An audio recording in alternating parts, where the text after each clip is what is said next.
good morning. Well, I'm happy to be here today to, of course that was to happen, after the health and safety talk that we had.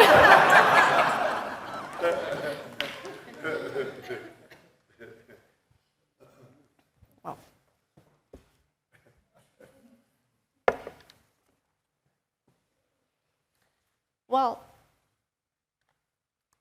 when Paul asked me to talk about our sustainability journey at Pernod Ricard, I jumped on the occasion. I'm really passionate about that topic, and if we can do anything to help within the industry by sharing what a long journey this has been and will continue being, then that will be helpful. Now, there we go. At Pernod Ricard, we pride ourselves in being créateurs de convivialité. And what we mean by créateurs de convivialité is that we have respect for mankind and nature. Good times from a good place is our approach to sustainability. Now, today's journey, for those who are unfamiliar with Pernod Ricard, I will take you through very rapidly who we are all about, why sustainability matters. We can all agree that it is no longer a nice to have. We really need to accelerate. How we got there, it's a process of collaboration. And finally, we'll take you through key learnings as a conclusion. Now, Pernod Ricard, we're number 2 wine and spirits in the world, with 240 brands ranging from champagne to gin, to vodka, tequila, whiskeys, many categories. We have 19,000 employees, 96 production sites. And an important thing to note is we have 350 terroirs, or what we call terroirs. Yes, it's a French word, but there's no really good translation in English. Terroir is landscape, but it's more than that. It's the soil that you find. It's, so there's no real translation there.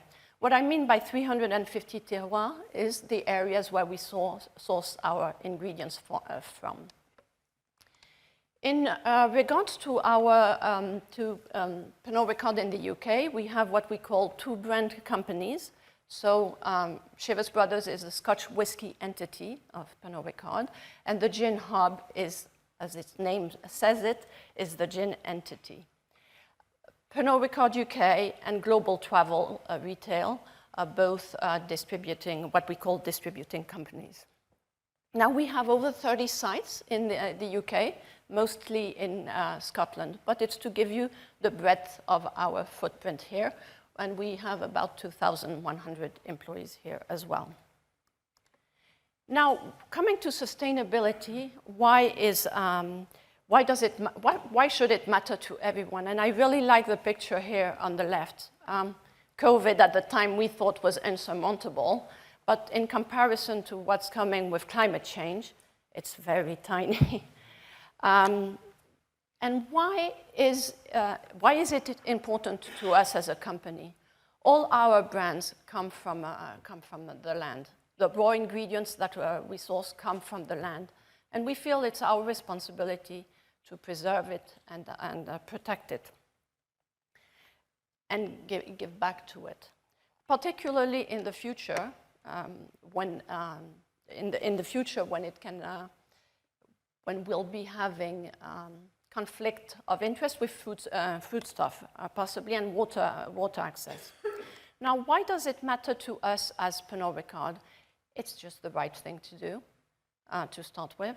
Sustainability and responsibility, or SNR as I refer to it, is just the right thing to do. And we're in here for the long term, so we have to think about future generations as well.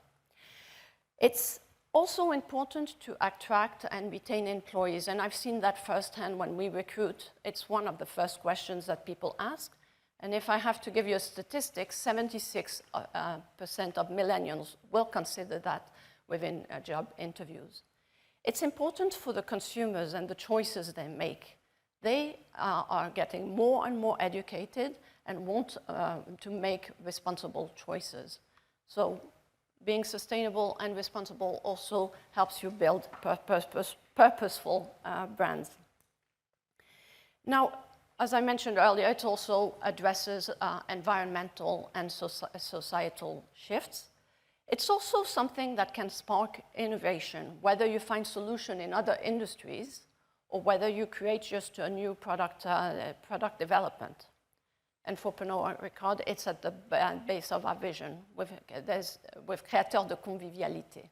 So it's at the heart of everything that we do. Culturally, we are fortunate enough to have good times, to bring good times from a good place to life. First of all, our people. So we're fortunate, as I mentioned, to have a two-way dialogue. So we have top leadership involvement, which is crucial, and we have grassroots or bottoms-up requests. So employees are very engaged and propose solutions, challenge at the same time. And last but not least, it is fully integrated in the business. So it's something that we do in all of our activities. It's from conception of the brand, so it's no longer an afterthought, and it's transversal within all of the functions. So how did we get on that sustainability journey? As I mentioned, sustainability is on a different timeline. We have to think about the long term. So a few years ago, before creating our sustainability and responsibility roadmap, we opened up a dialogue with our stakeholders. So we asked our employees, media, authorities, NGOs, suppliers, all of the people that we interact with, what are the issues that are important? Where do you think we will be having most of an impact? And that's how we ended up with this materiality matrix here.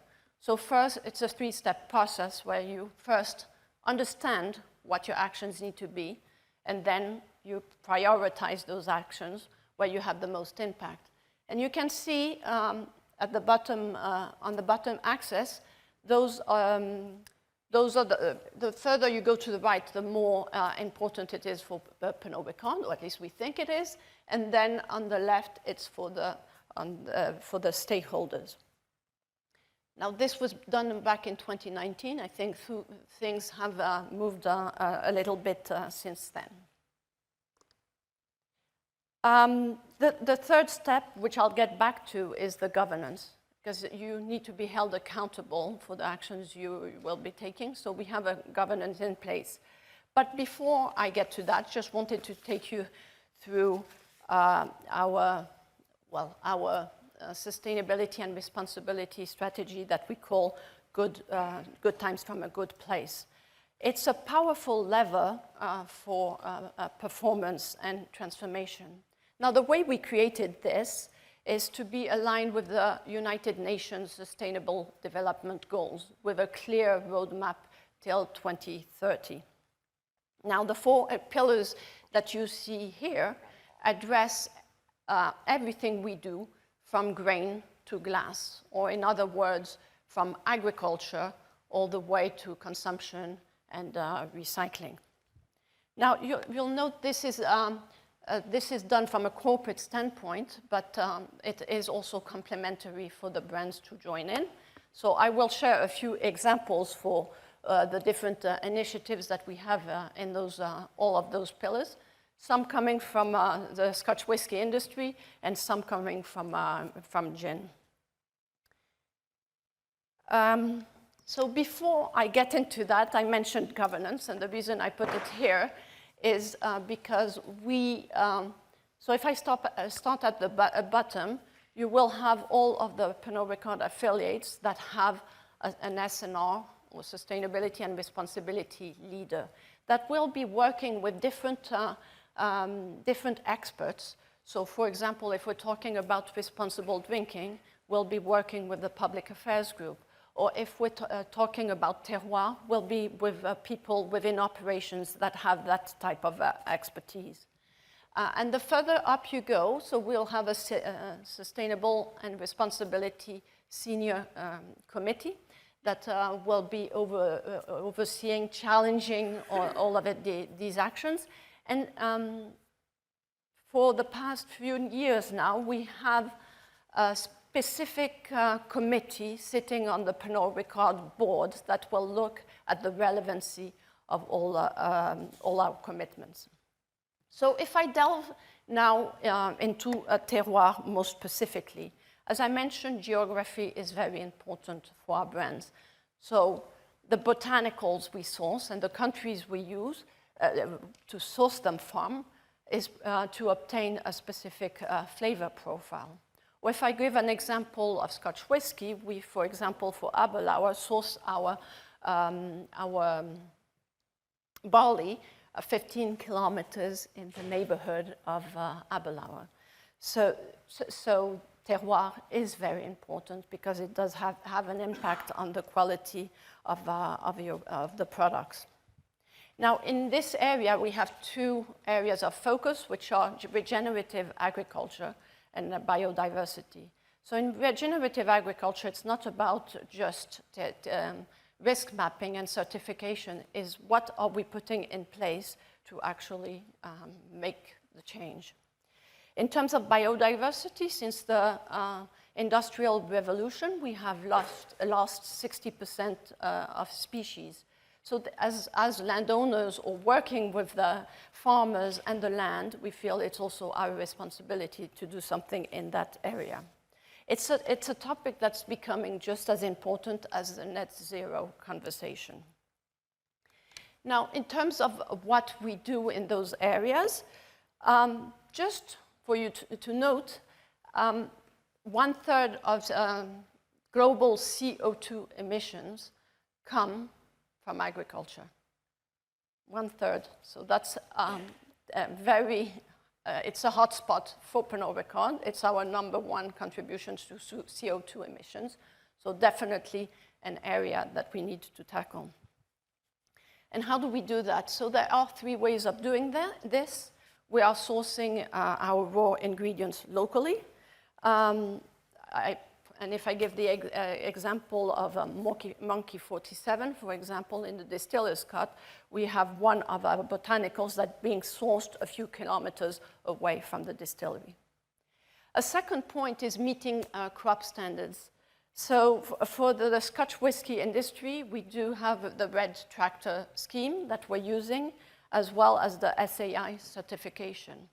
And we're working with the Scotch Whisky Association in regards to getting some common standards. Now, in terms of partnering with our farmers, this is a third activity that we do, we are looking to help them decarbonize by getting more involved in regenerative agriculture. And 2 hotspots there are the use of fertilizers. So for farmers, the use of fertilizers are the #1 contributor of CO2 emissions, and looking also at carbon storage within their farms. As for supporting biodiversity, here you can see some beehives at Monkey 47, but I wanted also to mention the Plymouth Gin and Ocean Conservation Trust partnership. This makes sense for the brand, first of all, because it has a strong link to the ocean and to the Navy. And also, it's in regards to protecting and restoring seagrass habitats. So it's all about,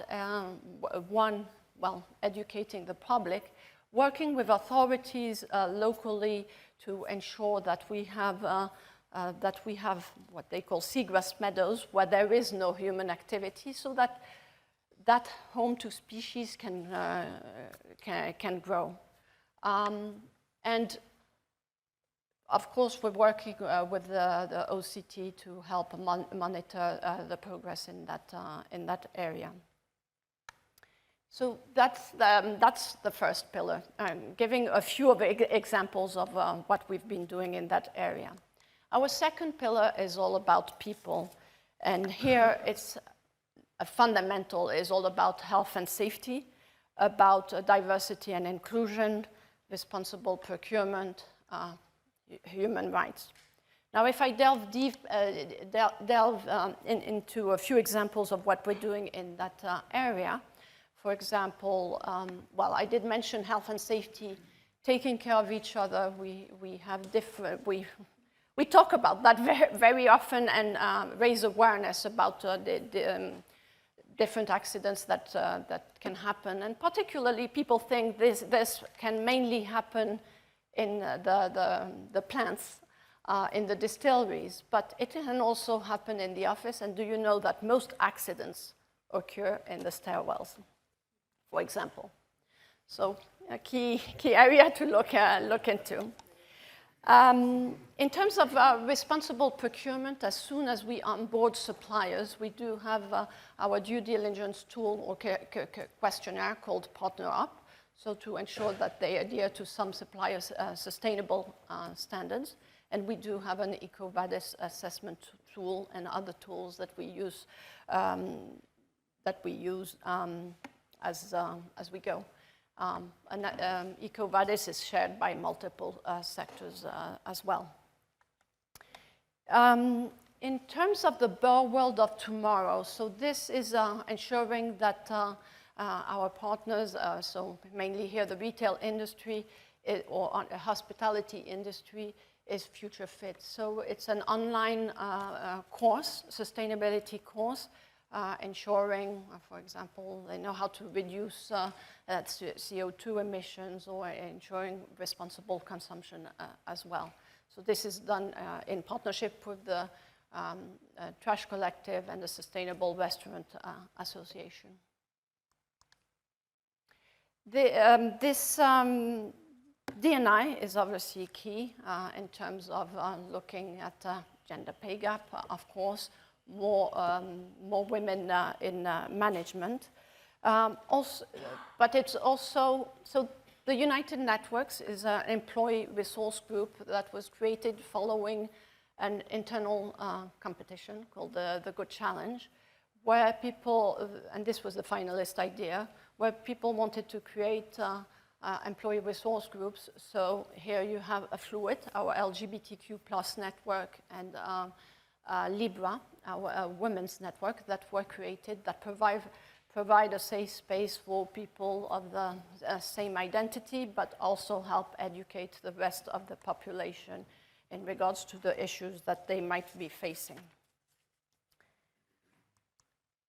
And if now, third pillar, circular making.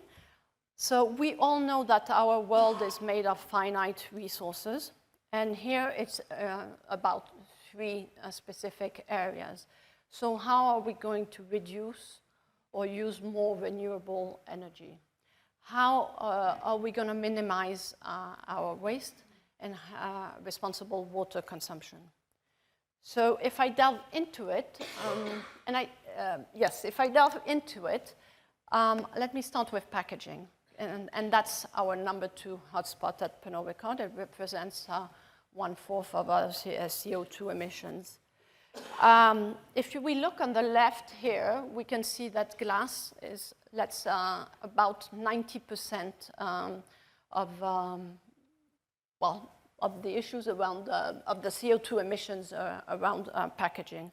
So that is definitely an area where we would have impact. So that is also definitely an area of focus.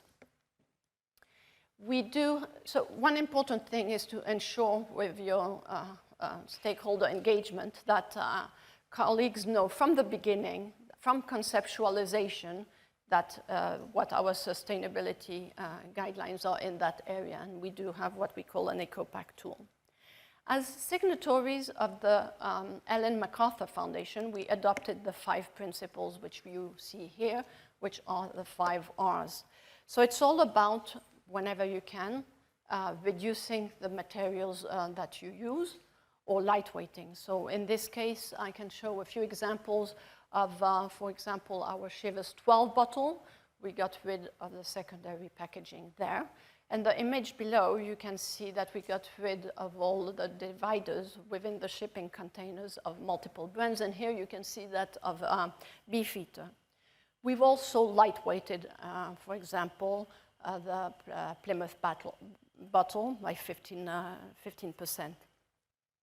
Now, in terms of reuse, that is all about ensuring that you reuse or refill your packaging as much as possible. Not always easy with the regulations that exist. And here we have the example of the Eco Spirit, which we tried in Singapore and Hong Kong. So it's a refillable container that goes to the on-trade that we clean and that we refill. That helped on that specific pilot save 20,000 tons of glass and 66% of CO2 emissions. So that's something that we're looking to expand. The third example is about recycling, or using recycled products as much as you can. And here you can see the example of Monkey 47 that has a 67% recycled content within its bottle. In terms of respect, in terms of respect, it's all about sustainably sourcing your materials. So, for example, FSC cardboard, and here you have the example of the Plymouth Gin cardboard that has moved from a bleached cardboard to a craft cardboard. And finally, you've got rethink, and that's just about thinking out of the box. And here, the best example I have to show, and it's very timely, is the Absolute paper bottle, which was launched earlier this week in Tesco. So you can actually see that paper bottle sometime soon. Other elements in terms of reducing our CO2 emissions is that we want to be carbon neutral by 2026 within our distillation. So there are three ways of doing this, and the first of which, the first example on the left, is about using, in this case, MVR technology, which is mechanical vapor recompression. So it's a first within the industry. So we've installed that, and it's in our pilot, it has shown 90% energy efficiency. So we're in the process of rolling that out as well. Another way is to be decarbonizing our fuel. So we're one of the distilleries as well. We've been using, and it's become the first one to be decarbonized, is Breville Distillery, where we are using rapeseed biofuel. And the third element is about procuring renewable electricity. So we have been, since 2017, buying green electricity, green tariff electricity, but now in the process of also installing electric boilers at both Beefeater and Plymouth. And then we have our fourth pillar. It's the last one, very specific to industry, quite an important one as well, and it's about responsible hosting. So not just drinking, but environmentally as well. So we do have here two main areas. It's all about educating employees, and I'll show you a few examples of things that we do there, but it's also about educating the consumer, either via our labels, our bottles, or via the interactions that we have in our brand homes or in festivals. So a couple of areas that, things that we do in this area. When someone joins the company, they have a mandatory training in terms of responsible drinking that has to be done as soon as they arrive to get an understanding of what responsible drinking is all about. And earlier this year, we had do not, play our words, forget the calories. So something when we communicate, people need to visualize. It has to be simple. So here we were showing with the donut image how many calories are in a drink. In terms of initiatives on our labels, we have since 2007 the pregnancy logo on our bottles. but will be joined soon by Don't Drink and Drive and by legal drinking age on our bottles as well. We're also pioneering a QR code in terms of giving more sanitary and nutritional information to our consumers. So this is in the process of being rolled out as well. And in terms of consumer experiences, one I wanted to mention is the Drink More Water campaign. Around 180 million have been reached with that campaign. It's something that started over 10 years ago as a partnership with the Erasmus Student Network, so a peer-to-peer approach. We know that young adults drink, so it's ensuring they know what moderate drinking or responsible drinking is all about, and accepting if people don't want to drink at all. So it started 10 years ago with the Erasmus Student Network, and now has moved to Drink More Water, which is a provocative campaign, but has reached, as I mentioned, 180 million people. So I'd like to conclude with this slide. So sustainability and responsibility has to be at the heart of everything that we do. We know that it's no longer nice to have, that it's the only way that leading organizations will continue operating in the future. So for us, it's a crucial way it's a crucial part of our business and our strategy. So we're doing a business in a responsible way from cradle to grave, or every step from the very beginning. So it had to be a mindset change within the company. And as you can see, we're also getting growing pressure from many stakeholders, whether consumers, investors. So it really is bubbling up. So in terms of key learnings, what did we learn along the way? Well, to have impact, you need to prioritize those areas where you do have hotspots. So everything I spoke about today may sound overwhelming, but one thing is you need to prioritize to be able to make a difference. Another one would be to see where your low-hanging fruit is and get some quick wins as well. Now, I mentioned, and if there's one word I'd like to remember from you to remember from this presentation, it's collaboration. We cannot do this alone, so it's collaborating with your industry bodies, with your suppliers, we're all on this journey together, basically. Communication is also a good one, and I know at Pernod Ricard we haven't communicated much in the past about what we're doing, and we think it's important to take other stakeholders on that journey. And it means to accept that you're not perfect either. So communicate in a simple, relevant way to your stakeholders. And evaluation and measurement is also something that's going to be quite important there. One of the last points is get on board. So regulation is coming our way. You don't want to have to play catch up. So that is something where you want to do it on your own terms. So get started early. It'll become difficult after that. And so if I had to come with one recommendation, obviously we're stronger together.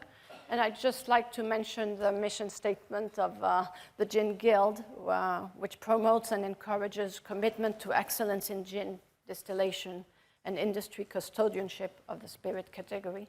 So use the Gin Guild voice. Thank you.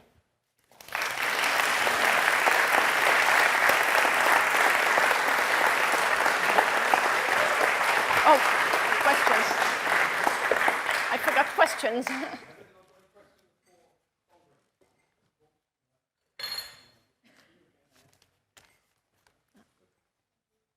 I'm just really interested because obviously, particularly in your route to net zero in your distilleries, it's not an easy journey. And like you say, we've got to accelerate it. And we're going to be taking some, in some ways, making some bets on what the right technology is and the right route to go, like the MVR is really interesting. How are you ensuring that you're making the best bet that you can with these new technologies? And also, are there any trade-offs that you've had to make along the way? Good question. I don't think we have all the answers, and we trialed the MVR technology, and that's what we have at hand today. But who's to say that 2-3 years down the road, we won't find another technology that will make it work? We also found that we have different size of distilleries, so MVR will not be working everywhere. So we'll be having to find other solutions in those areas. So that's why I was also mentioning you can decarbonize your fuel in one area, adopt technologies in another. So it's continuing to search and find the best areas.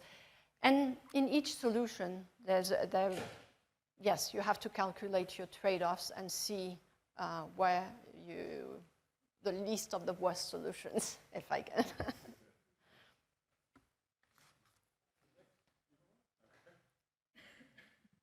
Thank you for the presentation, very clear. Just a question regarding your sustainability approach. There is also, now it's quite important also talk about sustainability practices and communication. Also, all this topic related to certification of practices, etc. So I would like to understand more what's your strategy in terms of certification of your practice by external partners, external body. Yes, that's an important one too. And as I mentioned, it's clearly a long journey and not without hurdles. So yes, green claims have been under fire lately. So this is something we're working on in terms of ensuring that we have, wherever possible, third-party credible certification so that we're not coming up with numbers. We just came out as well with clear guidelines in terms of we have to be specific. You can't be vague about any of the claims that you're making, and you have to be able to back up that information as well. Thank you.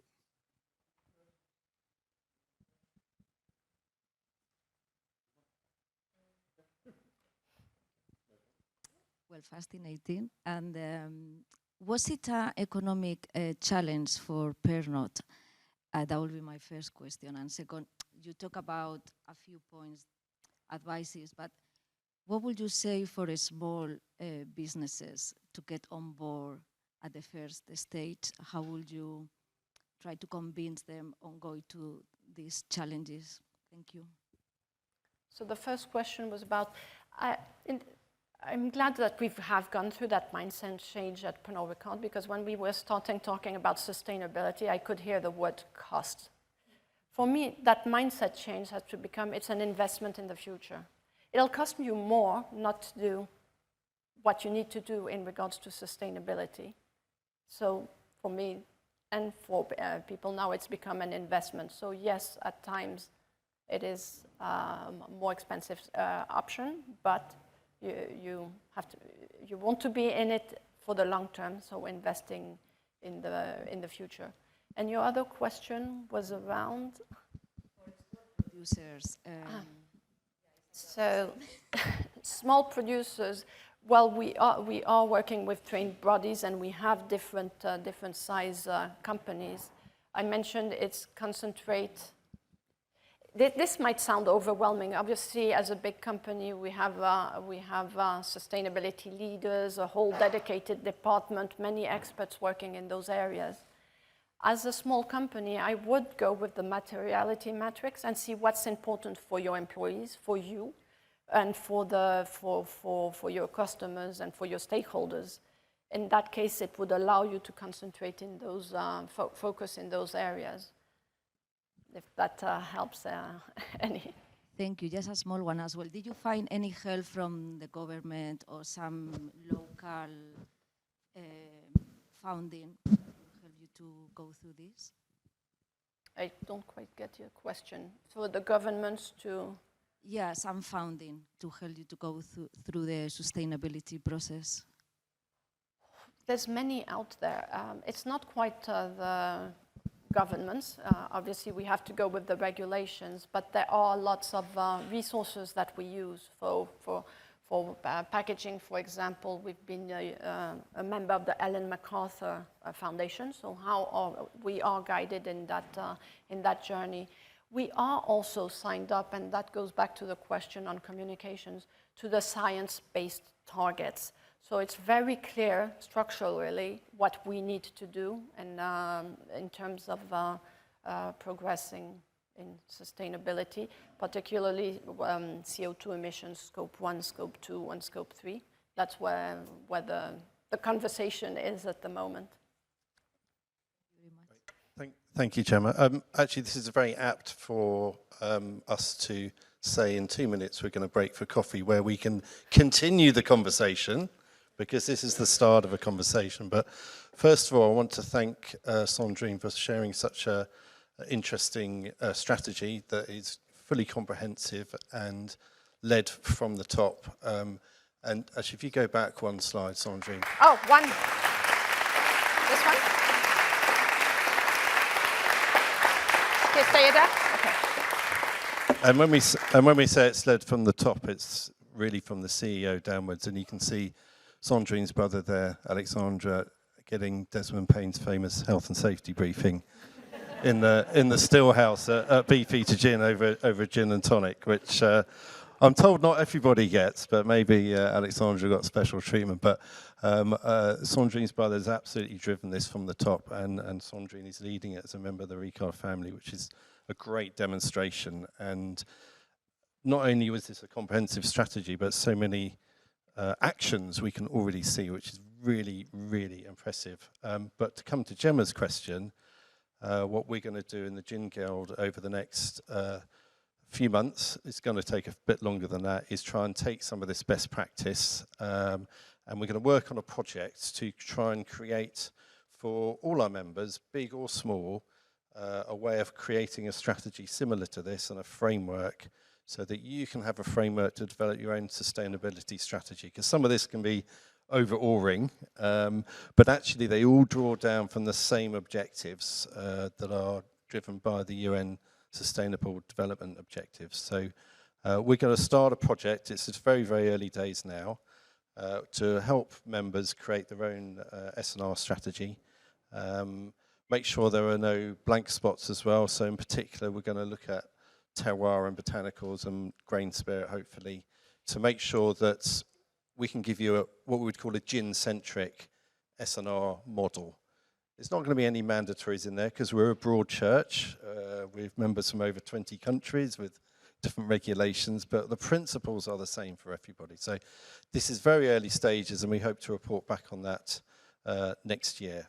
And we will certainly be looking to companies like Bacardi and Pernod Ricard to lend some of their expertise and experts, because it's only going to happen if members all work together, and we will be calling on you, big and small, to help us do this over the next year, and we'll report back in a year's time. But for now, thank you so much, Sandrine, for such a great presentation, and we look forward to talking more over coffee. Thank you.